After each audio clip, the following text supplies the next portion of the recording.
चलो भाई, good evening, hi everyone. आज हमारा दूसरा टेंस है। कल के टेंस में हम लोग प्रेजेंट पास्ट इंडेफिनिट टेंस पढ़ चुके थे। आज का टेंस है पास्ट कॉन्टिन्यूअस। अब छोटी छोटी बातें होंगी, जल्दी जल्दी से निपटा देंगे। पास्ट कॉन्टिन्यूअस टेंस,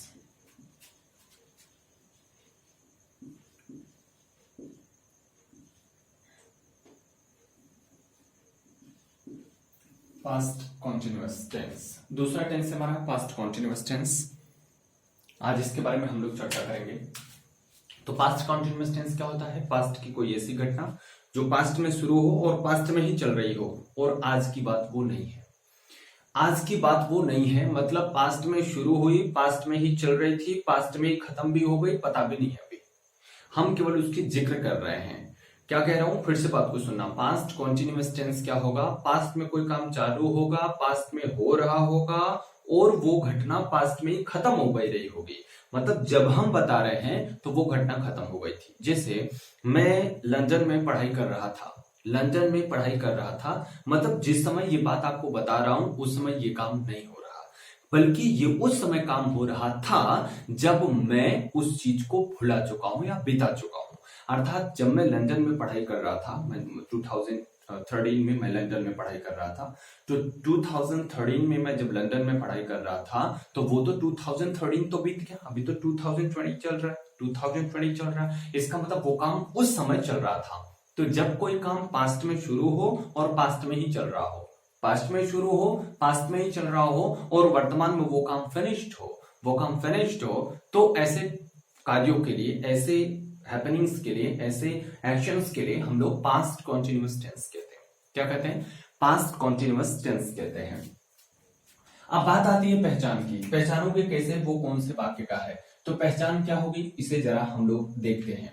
पहचान क्या होती है सभी बच्चे तो जानते ही होंगे। ऐसे वाक्य होंगे जिनमें वो पास्ट में काम चल रहा होगा, ऐसे वाक्य जिसमें वो काम पास्ट में चल रहा हो। पहचान। रेड वाला मार्कर नहीं है क्या है? हा? तो उसे क्यों नहीं दिया? जब वाक्य के अंत में, जब वाक्य के अंत में रहा था, रही थी,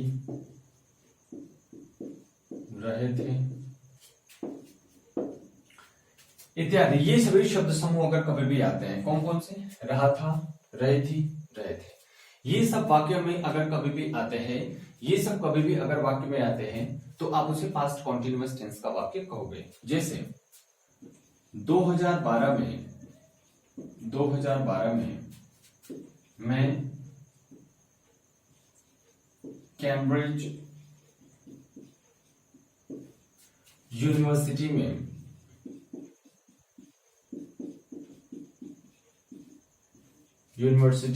में पढ़ रहा था। ठीक, ये वाक्य आप देख रहे हो कि ये जो बातें कही जा रही हैं ये पास्ट के हैं, पास्ट के टाइम पे चल रही थी और उस समय ये खत्म हो गई। लेकिन अभी इस काम की कोई सर्टेनिटी नहीं, ये काम चल नहीं रहा, ये काम एक्शन में नहीं है। मैंने लिखा मैं उस समय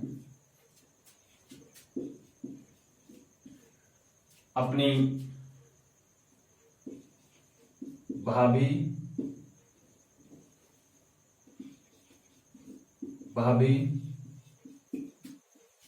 और दीदी के साथ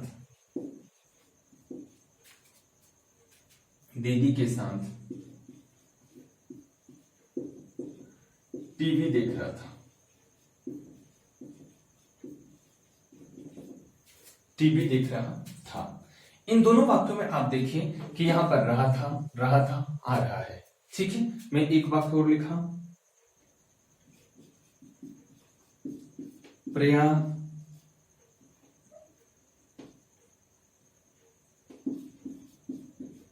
परसों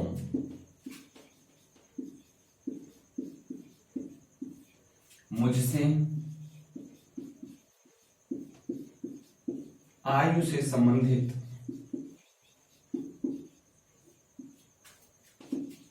एक प्रश्न पूछ रही थी,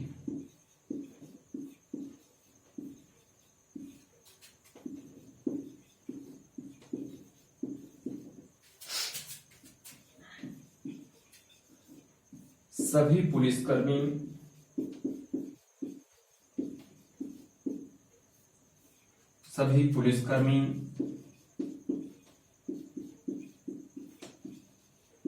लोगों का सामान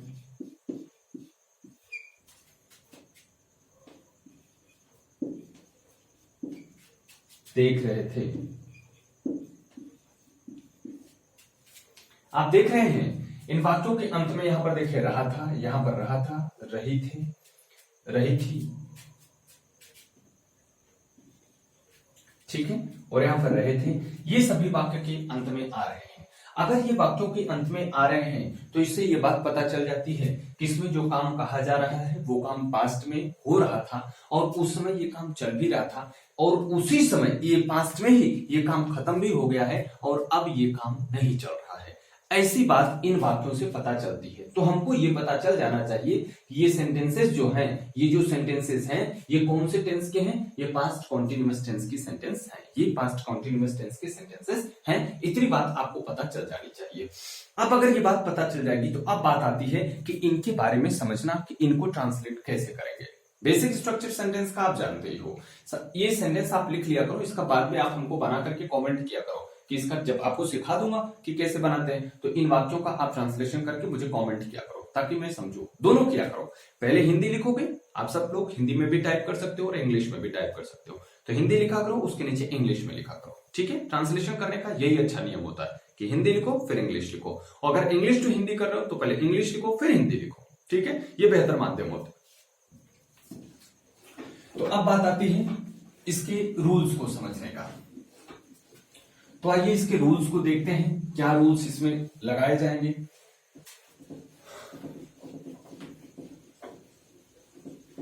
जिससे वाक्य का अनुवाद हम लोग कर पाए। देखिए, अब इसमें सबसे पहली बात होगी हेल्पिंग वर्ब की। किसकी बात होगी? हेल्पिंग वर्ब, जिसके हम लोग हमेशा से बात करते चले आ रहे हैं।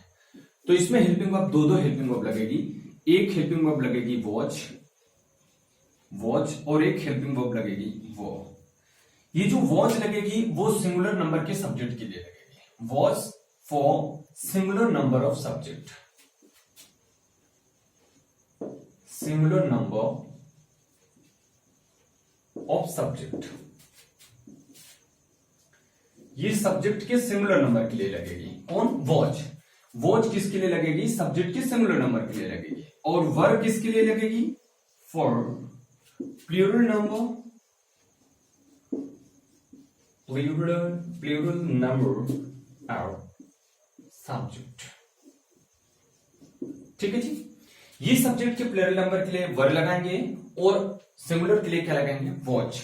अब सिंगुलर में अगर हम लोग देखें तो क्या होता है? नेम होता है, नेम होता है, ही होता है, शी होता है, इट होता है। ये सभी चीजें क्या होंगी? सिंगुलर नंबर के लिए लगेंगे। क्या लगाएंगे? ये आपका वॉज हेल्पिंग वर्ब लगाएंगे। लेकिन अगर प्लूरल नंबर आ गया तो प्लूरल नंबर के लिए क्या लगाएंगे? More than one name. पहली बात तो मोर देन वन नेम, जो कंपाउंड बना रहेगा या कंजंक्शन के माध्यम से जुड़ा रहेगा। मोर देन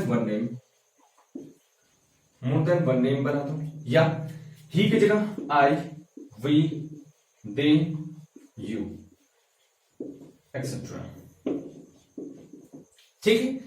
एक बात इसमें आती है कि सर आई के साथ क्या लगाएंगे? वॉच लगाएंगे या आई के साथ वर्ब लगाएंगे? तो इतनी बात आप याद रखना कि आई के साथ कभी भी हम वर्ब का यूज नहीं करेंगे।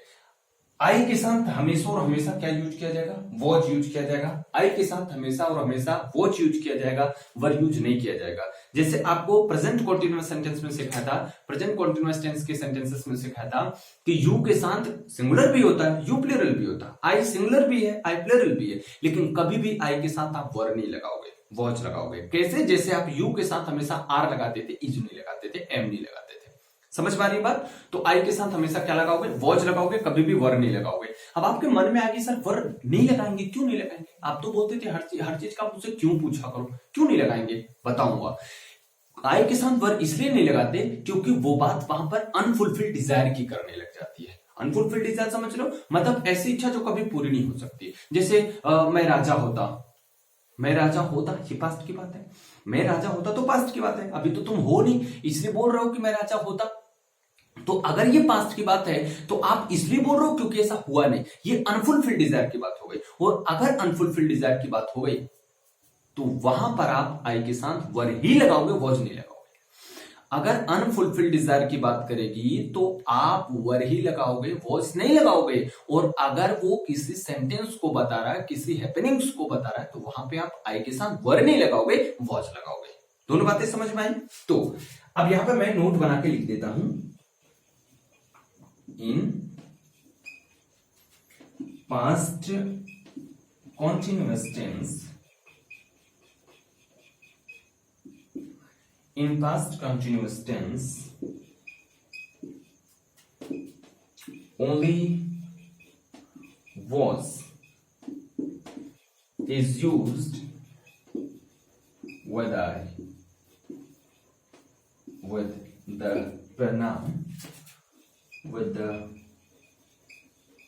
pronoun I. In past continuous tense only was is used with pronoun I. I के साथ केवल और केवल आप क्या लगाएंगे, was लगाएंगे। ये बात आप लिख लो, फिर स्ट्रक्चर बताना चालू करते हैं।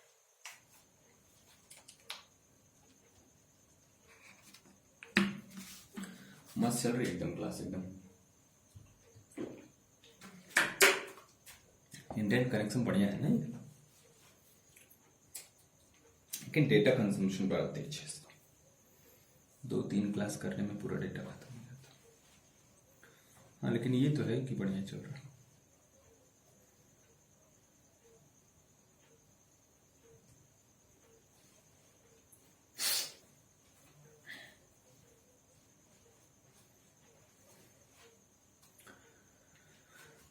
हो गए मित्रों, बैठा है? चलो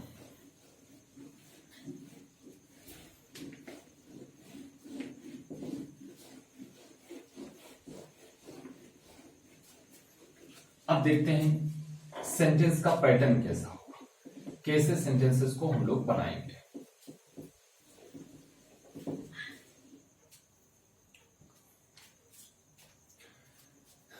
अफर्मेटिव सेंटेंस अगर आ जाए, अफर्मेटिव सेंटेंस, तो आप क्या करोगे? सबसे पहला चीज सब्जेक्ट लगाओगे। अब तो ये सब आप करना जान गए होंगे। जब मैं लिखा करूं तो आप भी मेरे साथ कमेंट में लिखा करो, जब मैं लिख रहा हूं तो आप भी मेरे साथ कमेंट में लिखा करो। जैसे जैसे आप कमेंट पे लिखोगे ना, वो मजा आएगा। जैसे जैसे आप कमेंट में लिखोगे तो वो चीजें थोड़ी सी अच्छी बनेगी कि बच्चे कमेंट में लिख रहे हैं, मैं भी समझ में आता रहेगा, मैं आपके कमेंट भी देख रहा हूँ साथ साथ में, तो देखता रहता हूं कि आपको करना आ रहा है कि नहीं, इंप्रूवमेंट हो रहा है कि नहीं हो रहा, ये अच्छा रहेगा। ठीक है, सब्जेक्ट लगाओगे, फिर आप क्या लगाओगे? वॉज या वर लगाओगे। फिर मेन वर्ब की फर्स्ट फॉर्म लगाएंगे। और काम कंटिन्यू है, वही मान था उस समय, तो जब भी काम चलता रहेगा तो आप जानते ही हो कि वहां पे प्रेजेंट पार्टिसिपल का प्रयोग करते हैं अपन, मतलब मेन वर्ब की फर्स्ट फॉर्म में आईएनजी जोड़ जोड़ के ऐसा यूज करते हैं, तो आपको यहाँ पर भी ऐसा करना पड़ेगा। तो हमने क्या लगाया? मेन वर्ब की फर्स्ट फॉर्म में आईएनजी जोड़ दिया, वॉज पर मेन वर्ब की फर्स्ट फॉर्म में जोड़ दिया आईएनजी। और अगर आपके पास ऑब्जेक्ट है तो ऑब्जेक्ट लगाना, नहीं है तो ऑब्जेक्ट मत लगाना, बाकी यहाँ पर रिमेनिंग जो भी चीजें रहेंगी उसे लिख देना। ठीक है, फुल स्टॉप लगा देना। दूसरा हमने क्या लिखा? Negative sentence. ठीक है, नेगेटिव सेंटेंस अगर आप बना रहे होंगे तो कैसे बनाओगे? सब्जेक्ट लिखोगे, वॉज या वर लिखना, वॉज या वर लिखना, और इसके तुरंत बाद में क्या लगाना? नॉट। मेन वर्ब की फर्स्ट फॉर्म करना, आईएनजी जोड़ देना, और ऑब्जेक्ट लिखना सरकार, फिर रिमेनिंग। ठीक है, ये काम कर लेना। इंट्रोगेटिव सेंटेंस, अगर फर्स्ट इंट्रोगेटिव सेंटेंस है, अगर फर्स्ट वाला है तो आप क्या करना? वॉज या वर को पहले कर देना, वॉज या वर को पहले कर देना, और फिर लगाना आप सब्जेक्ट। अब अगर वॉज या वर को आप पहले कर दिए तो सब्जेक्ट के बाद क्या आएगा? मेन वर्ब की फर्स्ट फॉर्म में आईएनजी, मेन वर्ब की फर्स्ट फॉर्म में जोड़ना आईएनजी, फिर लगाना ऑब्जेक्ट और फिर यहां पे लगा देना रिमेनिंग, ठीक है। और फुल स्टॉप लगाना नहीं भूलना। अगर सेकंड इंट्रक्टिव सेंटेंस आ गया, सेकंड वाला इंट्रक्टिव सेंटेंस आ गया, तो सबसे पहले आप क्या लगाओगे, WS फैमिली लगाओगे, WS फैमिली लगाओगे, और फिर पूरी ये वाला जो सेंटेंस का पैटर्न है कॉपी कर देना। क्या लिखोगे, वॉज या वर लिखोगे, फिर क्या लगाओगे आप, सब्जेक्ट लगाओगे, फिर मेन वर्ब की फर्स्ट फॉर्म में आप जोड़ देना ING, और यहां पे आप लिखोगे ऑब्जेक्ट और फिर रिमेनिंग, और यहां पे लगाना है क्वेश्चन मार्क। बस इतनी सी बात। इंटरक्टिव एंड नेगेटिव सेंटेंसेस में आपको हमेशा से बताया हूं कि सब्जेक्ट के तुरंत बाद आपको नॉट का यूज करना रहेगा। इंटरक्टिव एंड नेगेटिव सेंटेंसेस में हमेशा आपको सब्जेक्ट के तुरंत बाद क्या लगाना रहेगा, नॉट लगाना रहेगा। इस बात को आपको याद रखनी पड़ेगी, ठीक है। इसे आप कॉपी करो, फिर सेंटेंस का ट्रांसलेशन बताते हैं।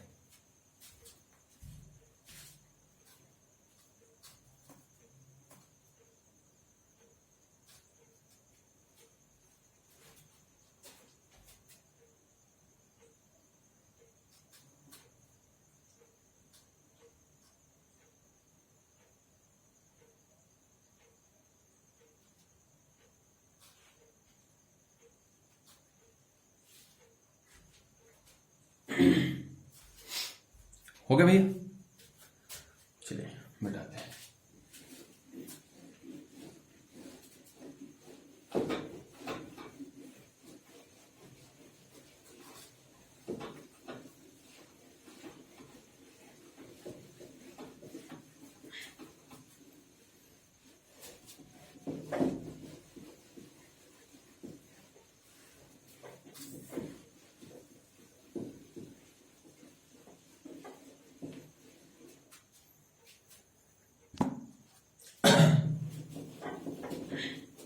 अब आप सेंटेंस का पैटर्न जान गए। अब कुछ हम लोग अनुवाद करते हैं, कुछ ट्रांसलेशन हम लोग करते हैं। जैसे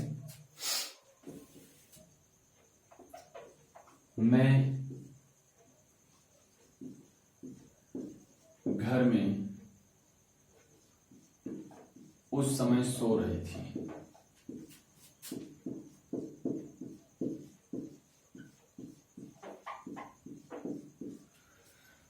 मैं घर में उस समय सो रही थी, ठीक है।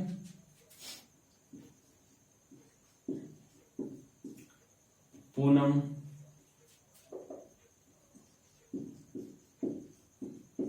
अपने बच्चों के लिए, अपने बच्चों एवं पति के लिए भोजन परोस रही थी।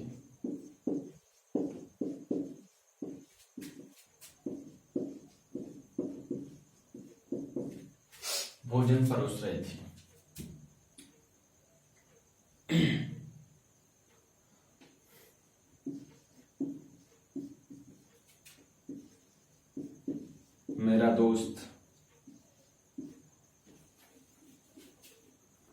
मेरा दोस्त अपनी पत्नी के साथ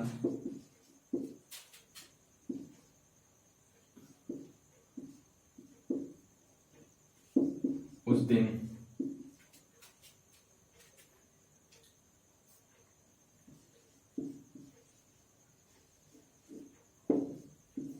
कश्मीर की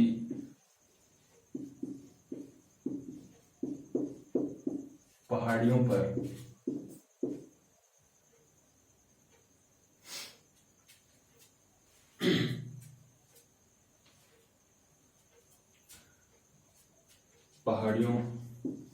से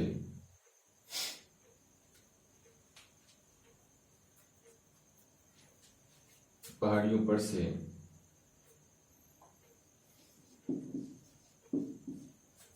बर्फ को देख रहा था।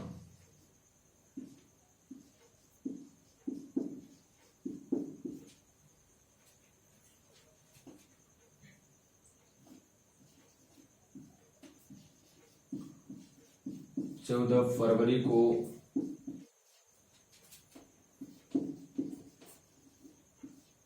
सभी देशवासी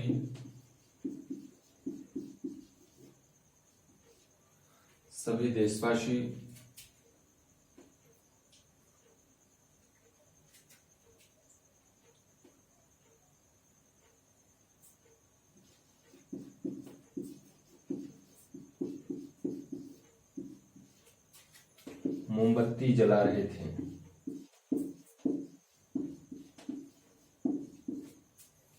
ठीक है, 14 फरवरी मातृ पितृ दिवस होता है ना? हाँ, क्यों भाई बताओ सब लोग, 14 फरवरी को मातृ पितृ दिवस होता है ना? नहीं होता भाई, झूठे। मैं घर में उस समय सो रही थी मैं तो खोल के केवाड़। मैं घर में उस समय सो रही थी। उस समय ये एडवर्ब ऑफ टाइम है, उस समय ये आपका एडवर्ब ऑफ टाइम है, एडवर्ब ऑफ टाइम है। तो ये बिगिनिंग में भी हो सकता है, बिगिनिंग में भी हो सकता है और एंड में भी हो सकता है। सेंटेंस के बिगिनिंग में भी हो सकता है, एंड में भी हो सकता है। तो चाहो तो बिगिनिंग में लगाओ, चाहे एंड में लगाओ। मैं बिगिनिंग में लगा देता हूं। एट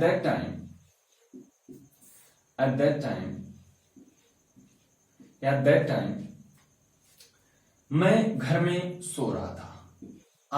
आई के साथ क्या लगा होगी? वॉच। I was sleeping. कहां? इन द होम या इन द हाउस। ठीक है, इसे आप इधर भी लगा सकते हो, इधर भी लगा सकते हो। दैट टाइम लिख लो, at that time I was sleeping in the house. Poonam अपने बच्चों एवं पति के लिए भोजन परोस रही थी। परोसना का अंग्रेजी सर्व होता है, आप सबको बताया था। पूनम यहां पर लड़की है, सब्जेक्ट है। पूनम वॉच, यहां पर हमने सब सिंगुलर में लिखा, अभी प्लूरल में भी लिखूंगा। पूनम वॉच, परोसना का अंग्रेजी होती है सर्व। पूनम वॉज सर्विंग, क्या? भोजन। भोजन मतलब food. Poonam was serving food. किनको किनको? ये अपने पति और बच्चों के लिए। Poonam was serving food to his husband, to her husband and children. Okay भैया, ये वाला थोड़ा सा बड़ा है। मेरा दोस्त अपनी पत्नी के साथ उस दिन कश्मीर की पहाड़ियों पर से बर्फ को देख रहा था। मेरा दोस्त मतलब my friend. My friend singular है तो मैं माय फ्रेंड के साथ वॉज लगाऊंगा। अब अगर थोड़ा सा अच्छा सेंटेंस बनाना चाहूं तो मैं इस पूरे को एक साथ लिखूंगा, और आप सबको भी कॉम्पिटिटिव स्टूडेंट्स हैं तो जानना पड़ेगा। माय स्टूडेंट्स अपनी पत्नी के साथ तो लगाएंगे with my students, my friend with his wife। अब जो सब्जेक्ट लगाएंगे वो my friend के अकॉर्डिंग लगाएंगे, with his wife के अकॉर्डिंग नहीं लगाएंगे, तो लगाएंगे was। क्या कर रहा था? बर्फ को देख रहा था। was looking at snow। कहां से देख रहा था? कश्मीर की पहाड़ियों से। स्नो फ्रॉम द हिल या माउंटेन आप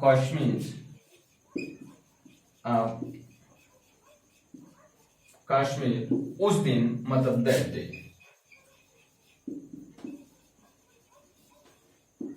ठीक है, अंतिम है 14 फरवरी को सभी देशवासी मोमबत्ती जला रहे थे।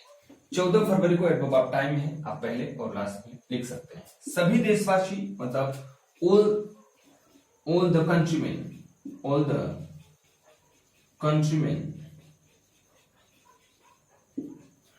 countrymen जला रहे थे, तो अब all the countrymen प्लूरल है, आप लगाएंगे verb।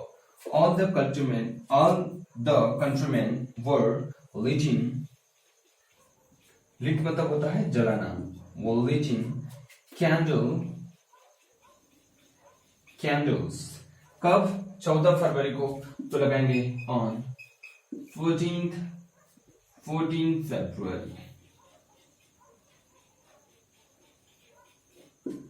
ठीक है, इस तरीके से इन वाक्यों का ट्रांसलेशन आप कर सकते हैं। ठीक है, इसे आप लिखिए, तो फिर कुछ और वाक्य आपको बताता हूं। हो गया होगा? चलिए,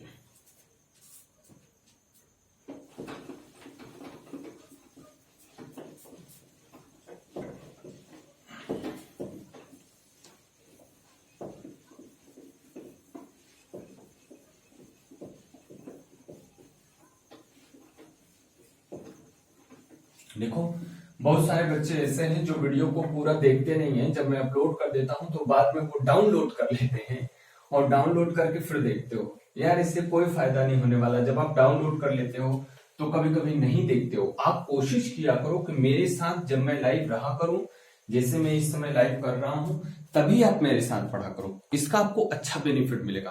तब जब आप रिवाइज करोगे तो बेहतर होगा। ठीक है ना? आप इसे डाउनलोड मत किया करो। डाउनलोड, मेरा कहना यह है कि कोई चीज जो आप पढ़ रहे हो वो लास्ट टाइम पढ़ रहे हो, उसके बाद आप कभी नहीं पाओगे उसे पढ़ने के लिए। अगर आप ऐसा मान के पढ़ाई करना चालू कर दो तो मैं जिंदगी में गारंटी देता हूं कोई चीज नहीं भूलोगे।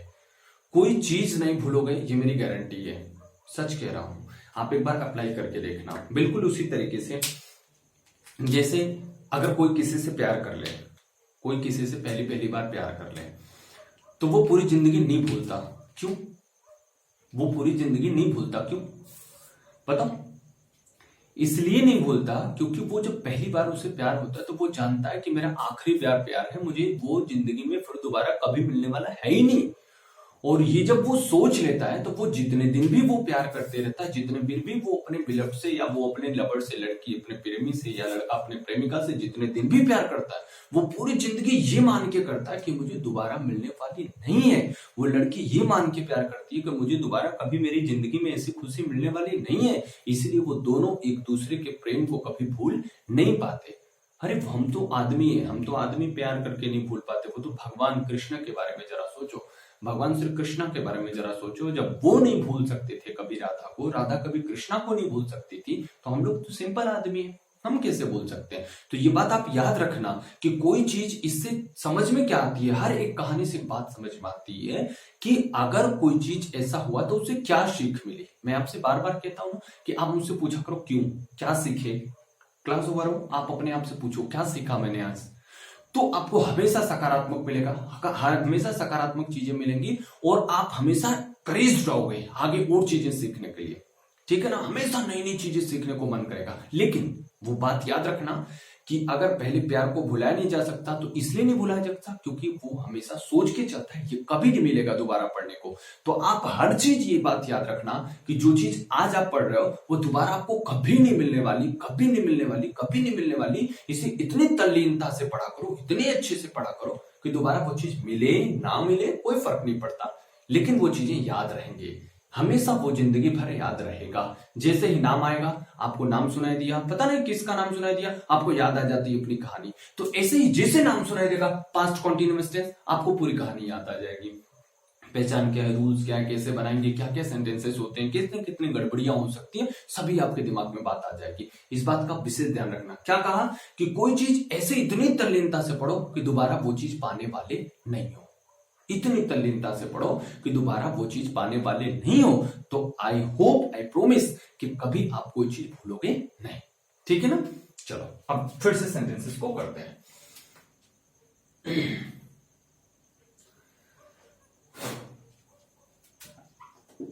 वे लोग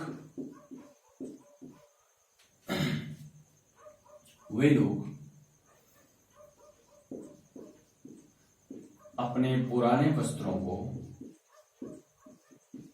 वे लोग अपने पुराने वस्त्रों को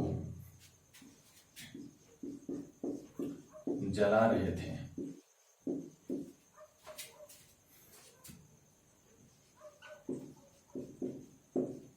हमारे सभी रिश्तेदार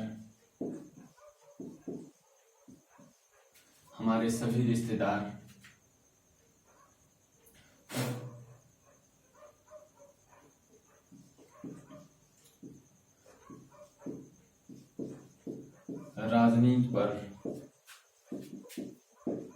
बातें नहीं कर रहे थे।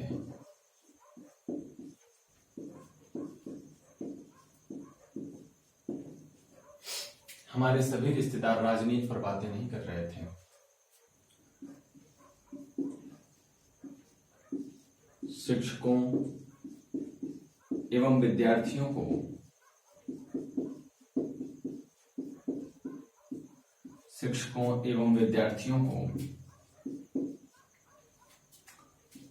लोग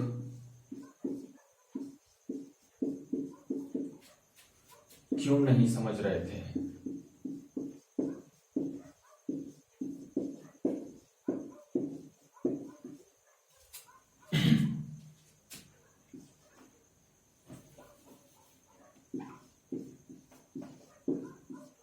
उसके पापा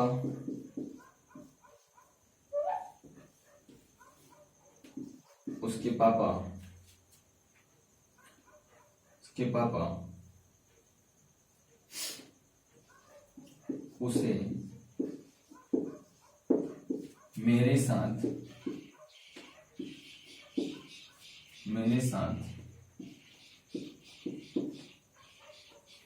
कब जाने की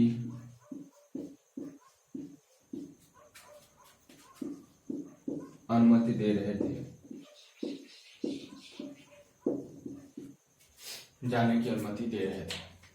इन वाक्यों का ट्रांसलेशन करते हैं। देखिए लिखा गया, वे लोग अपने पुराने वस्त्रों को जला रहे थे।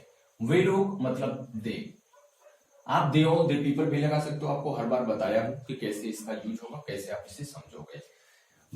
दे वो जलाना की अंग्रेजी होती है बर्न। क्या होती है? बर्न। दे वो बर्निंग अपने पुराने वस्त्रों को।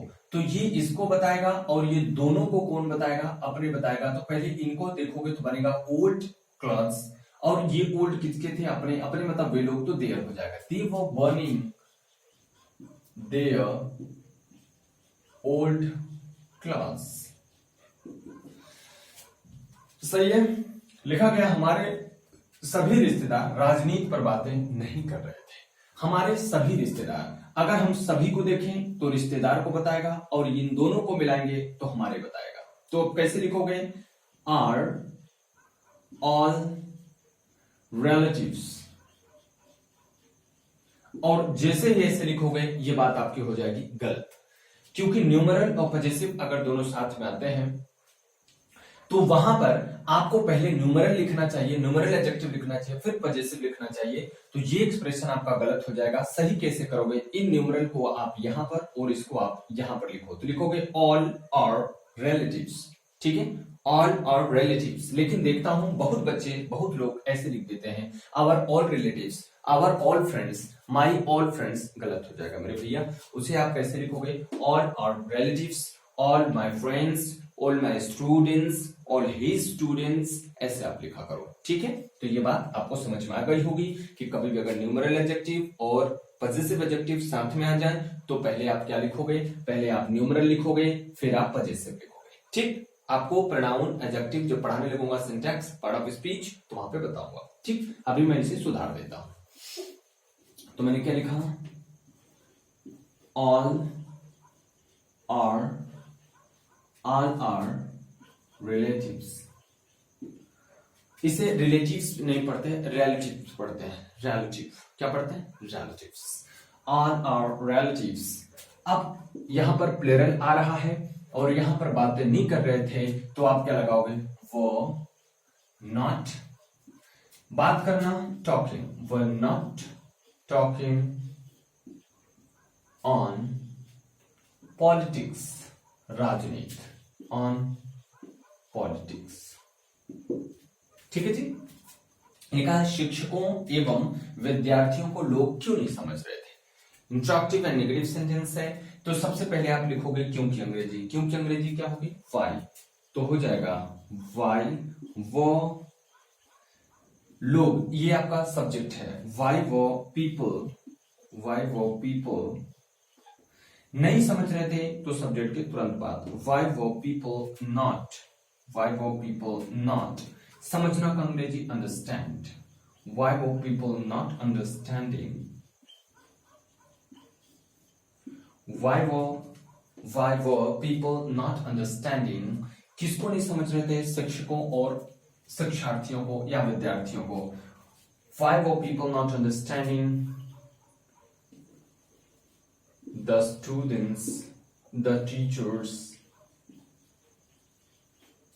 and students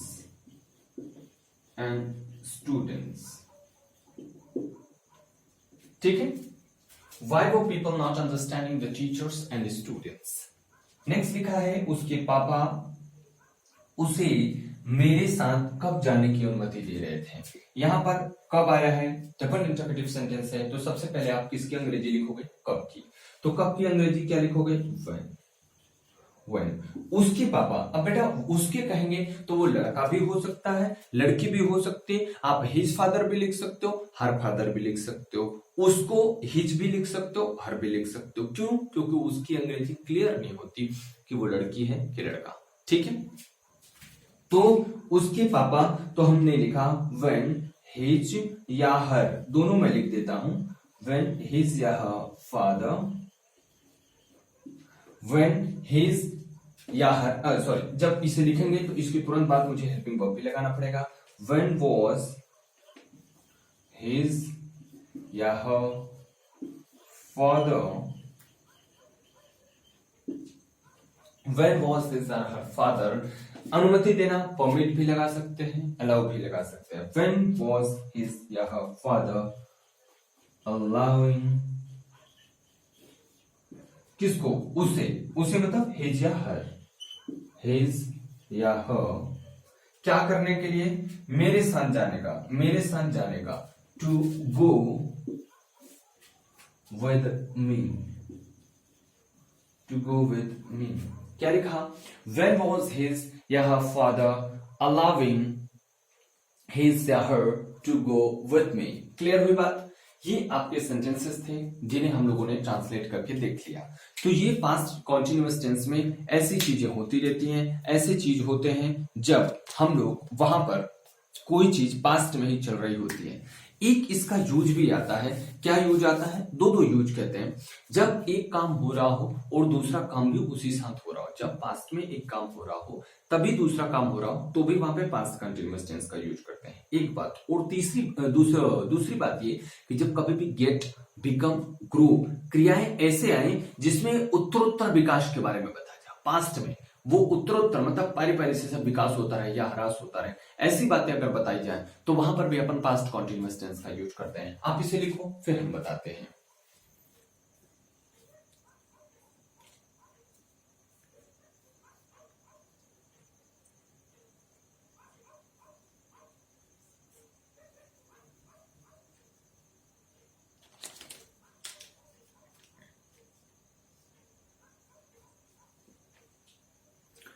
बेटा चलिए,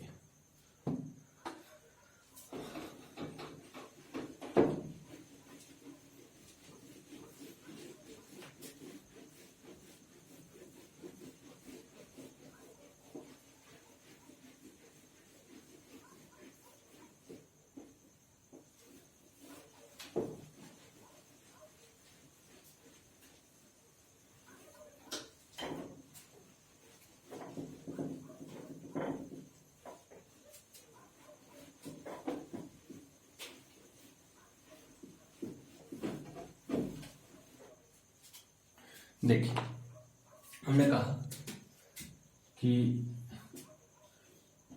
पास्ट में किसी कार्य के उत्तरोत्तर विकास या ह्रास, ह्रास मतलब कमी को व्यक्त करने के लिए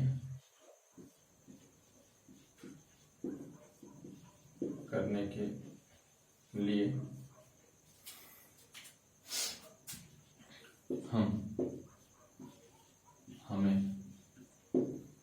पास्ट कॉन्टिन्यूअस टेंस का प्रयोग करना चाहिए।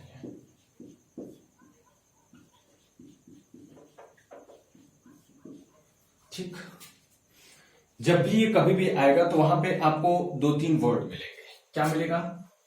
एक आपको मिलेगा गेट, एक आपको मिलेगा ग्रो, एक आपको मिलेगा बिकम। ठीक, ये सब शब्द कभी आपको मिलते रहते हैं। जैसे मैं कहूं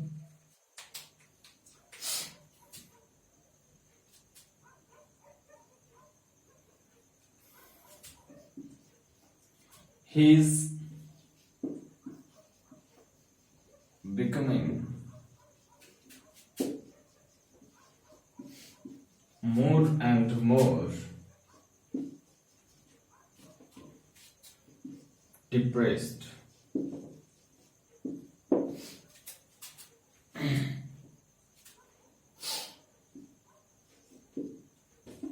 Was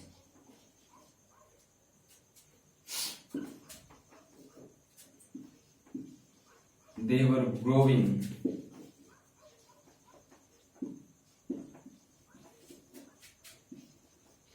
old day by day.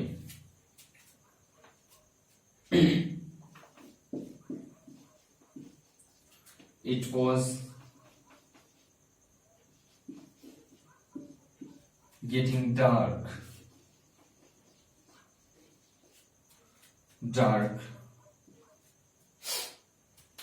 तो क्या लिखा? He was becoming more and more depressed. They were growing old. आप देख रहे हो जो शब्द हमने बताए, become, grow, get, ये शब्द प्रयोग हुए हैं और ये क्या बताते हैं? पास्ट में कोई काम उत्तरोत्तर होता चला जा रहा था, एक के बाद एक स्टेप वाइज होता चला जा रहा था। He was becoming more and more depressed. वो बहुत अधिक डिप्रेस होता चला जा रहा था। मतलब पहले थोड़ा सा था, फिर ज्यादा हुआ और ज्यादा हुआ और ज्यादा हुआ और ज्यादा हुआ, ऐसे ऐसे होते होते एकदम डिप्रेस होता चला गया। यहां पर लिखा गया they were growing old day by day. वो लोग दिन प्रतिदिन ओल्ड होते चले जा रहे थे, बूढ़े होते चले जा रहे थे। पहले थोड़े थे, फिर थोड़े, फिर थोड़े, फिर थोड़े, ऐसे ऐसे। जैसे हम लोग हैं, अभी उम्र क्या हो रही है? धीरे धीरे बढ़ रही है। तो बाद में जैसे मर गए और मरने के बाद कोई आप सब में से कोई कहा कि सर धीरे धीरे बूढ़े होते चले जा रहे थे, बूढ़े होते चले जा रहे थे, मतलब होते जा रहे हैं। आपको ऐसे कहना सर धीरे धीरे डिप्रेस्ड होते चले जा रहे थे, तो पहले कम था बढ़ता चला गया। ऐसा धीरे धीरे ये होगा, उत्तरोत्तर विकास होगा। अगर ये उत्तरोत्तर हो रहा है तो वहां पर ऐसी चीजों का हम लोग यूज कर पाएंगे। ठीक है, नीचे लिखा इट वॉज गेटिंग डार्क। अब ये डार्क होता चला जा रहा था, सॉरी यार डार्कर लिखना चाहिए यहाँ पर, dark. It was getting dark. अब अगर ये डार्क होता चला जा रहा था, पहले अंधेरा था, फिर थोड़ा और हुआ, फिर थोड़ा और हुआ, फिर थोड़ा और हुआ, ऐसे ऐसे ये अंधेरा बढ़ता चला जा रहा था। अगर ये धीरे धीरे बढ़ता चला जा रहा था, उत्तरोत्तर विकास हो रहा था, तो वहां पर हम लोगों को किसका यूज करना चाहिए? पास्ट कॉन्टिन्यूअस टेंस का यूज करना चाहिए। क्लियर हो गई बात? और दूसरी बात हमने जो कहा था कि अगर मान लीजिए कभी एक काम चल रहा है, उसी समय दूसरा काम होने वाला है, अगर एक काम चल रहा है उसी के साथ दूसरा काम हो रहा है, तो वहां पर भी आप पास्ट कंटिन्यूअस टेंस का यूज करेंगे। जैसे आप देख लीजिए, उसे भी समझते हैं थोड़ा सा।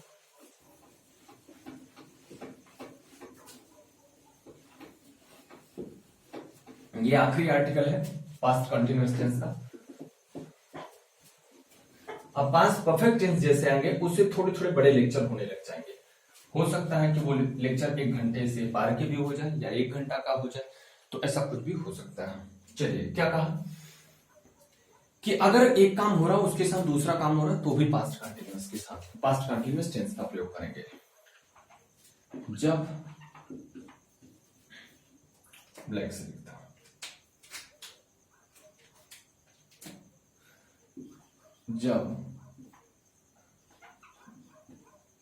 जब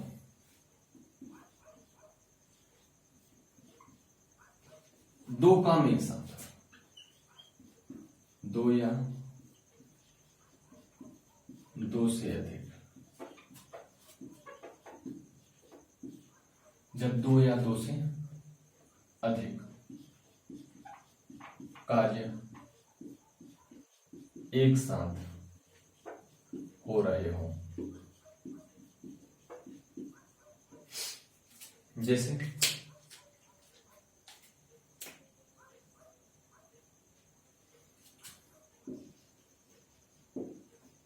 while my teacher was teaching, while my teacher was teaching, while my teacher was teaching,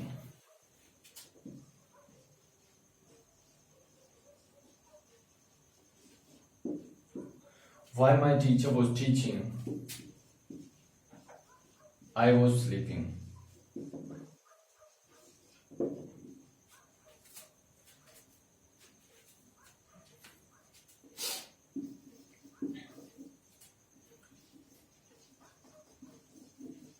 My daughter was dancing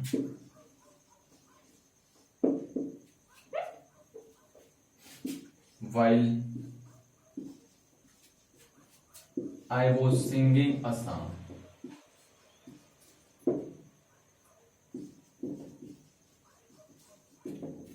While I was singing a song. My daughter was dancing. यहां पर देखो दो काम हो रहे हैं। एक तो काम ये हो रहा है कि while teacher was teaching, और एक काम ये हो रहा है कि I was sleeping। दो काम हो रहा है, और ये वाला काम तभी हो रहा था, एकदम उसी समय हो रहा था जब ये वाला काम हो रहा था। दोनों काम पास्ट का था, और जब एक काम हो रहा था तभी दूसरा काम हो रहा था। अगर ऐसी बात होगी तो दोनों में आप किसका यूज करोगे? पास्ट कॉन्टिन्यूअस टेंस का यूज करोगे। माय डॉटर वाज डांसिंग, मेरी बेटी उसी समय नाच रही थी। कब? जब मैं गाना गा रहा था। आई वॉज सिंगिंग, मैं काम कर रहा था गाने का। मैं कौन काम कर रहा था? गाने का। और उसी समय काम हो रहा था, मेरी डॉटर नाच रही थी। और दोनों काम जब एक साथ हो रहे थे तो दोनों में अपन जो यूज किए वो कौन सा टेंस यूज किए? पास्ट कॉन्टिन्यूअस टेंस का। क्यों पास्ट कॉन्टिन्यूअस टेंस का यूज किए? क्योंकि दोनों काम एक ही समय चालू थे, और जब दोनों काम एक ही समय हो रहे थे तो वहां पर हम लोगों को किसका यूज करना चाहिए? पास्ट कंटिन्यूअस टेंस का यूज करना चाहिए। अब बताइए, क्या पास्ट कंटिन्यूअस टेंस में कोई भी प्रॉब्लम आपको आ रही है? क्या इतनी बात पूरी समझ में आ गई क्या? अगर आप सबको समझ में आ गए तो एक बार सब लोग यस सर लिखो, और सब लोग थम्स अप करो। जल्दी से करो, जल्दी जल्दी, ठीक है? जल्दी से करो, देख रहा हूं सब लोगों का। जल्दी करो यार, इधर कहाँ हो तुम लोग? 4 5 7 लोग तो देखते हो भाई आप लोग। सब लोग कम से कम यही कर दिया करो मेरे भाई। 5 7 में भी आप लोग नहीं करते। देख रहे हैं कुछ बच्चे ऐसे हैं जो आए हैं, ओपन किए हैं सेशन, चालू किए और भाग गए। देखिए इसमें बहुत सारे ऐसे बच्चे हैं जो शुरू में आ जाते हैं, 1 मिनट देखते हैं और भाग जाते हैं। फिर इससे कोई फायदा नहीं होने वाला।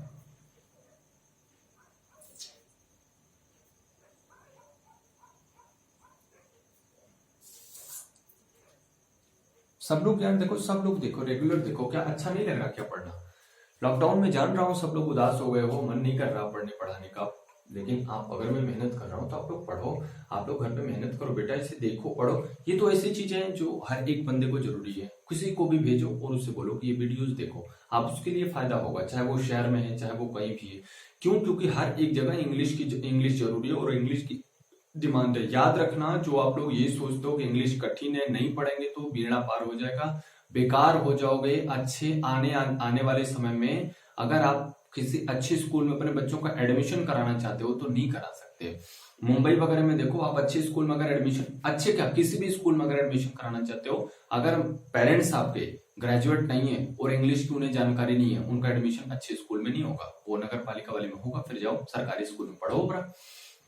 याद रखना, इंग्लिश इज इसेंशियल, बहुत ही आवश्यक है, मच मोर इसेंशियल।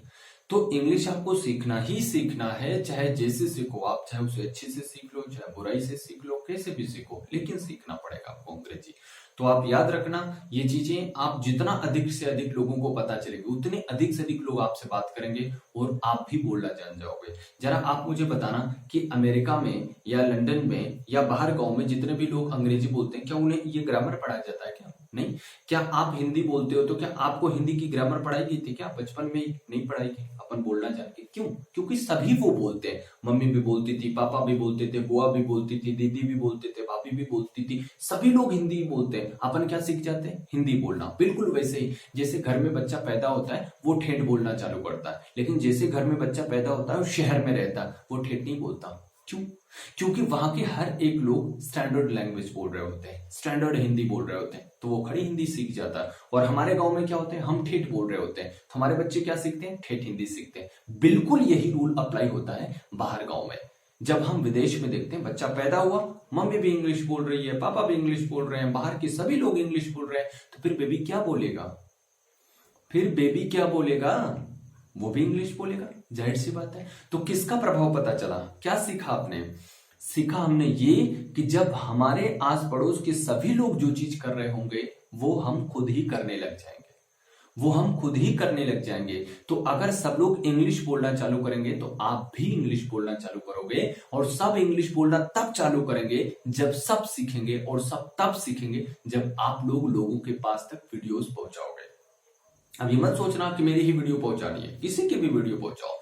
हमारा सिर्फ और सिर्फ ये मकसद है कि हम लोग विकास करें, हम लोग आगे जाएं, एजुकेशन लेवल आगे जाए, बस मेरा ये मकसद है। ये नहीं कि आप मेरी वीडियो को शेयर करोगे तभी लोग सीख पाएंगे, नहीं। बहुत सारी चीजें, बहुत सारे वीडियोस पड़ी हैं यूट्यूब पे। हो सकता है आपको मेरे पढ़ाने की स्टाइल अच्छी नहीं लगती हो, किसी और की पढ़ाने की स्टाइल अच्छी लगती हो, तो आप उसकी वीडियोस देखो, उसको शेयर करो। अधिक से अधिक शेयर करोगे, अधिक से अधिक लोगों के पास तक पहुंचेगा, तो हमारा विकास होगा, और तो हम सब लोग हर एक भाषा के जानकार रहेंगे। हिंदी भी बोल पाओगे, इंग्लिश भी बोल पाओगे, संस्कृत भी बोल पाओगे, ठीक है ना। ऐसी चीजें आप डे बाय डे आपके अंदर इंप्रूवमेंट होता रहेगा, ठीक है।